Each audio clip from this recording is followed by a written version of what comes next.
আজি আমাৰ কাৰণে সঁচাকৈ এটা উল্লেখনীয় দিন হয়, কাৰণ এখেতে আজি কোনো নগাঁৱৰ পৰা আহি ৩ মাহৰ মূৰত প্ৰায় সম্পূৰ্ণ সুস্থ হৈ উঠিছে। ৩ মাহ আগত তেখেতে দুৰ্ভাগ্যবশতঃ মূৰত আৰু মগজুত আৰু লগতে ডিঙিতো তেওঁ আঘাত পাইছিলে। হোৱাৰ পিছত হস্পিটেলত তেওঁ এডমিট হৈ আছিলে। চিকিৎসা চলাৰ পিছত আমাৰ ইয়াতে পালনত আহিলে। আহি তেওঁ যেতিয়া আহিছিলে ইয়াতে তেওঁ অক্সিজেন লৈ আহিব লগা হৈছিলে।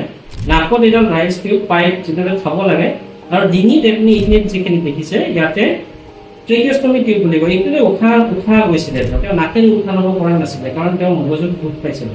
কিন্তু এই পালনত যেতিয়া আমাৰ এটা উন্নত মানৰ আৰ্টিফিচিয়েল ইণ্টেলিজেন্স 360 জৰিয়তে ফিজিঅ'থেৰাপি দিয়া যায়, যাৰ ফলত তেওঁৰ মগজুৰ কোষবোৰ ষ্টিমুলেট কৰা যায়, আৰু ষ্টিমুলেট হৈ আজি তেওঁ সম্পূৰ্ণ সুস্থ হৈ উঠিছে।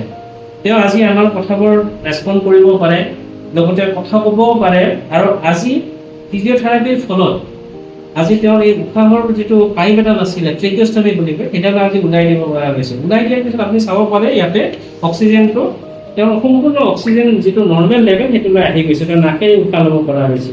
চ' এই গোটেইখিনি তাৰ মানে আজি তেওঁ যিটো এটা ফিজিঅ'থেৰাপি বা লগতে যিখিনি ছাপৰ্টিভ কেয়াৰ তাৰ ফলতে সম্ভৱ হৈছে। ধন্যবাদ।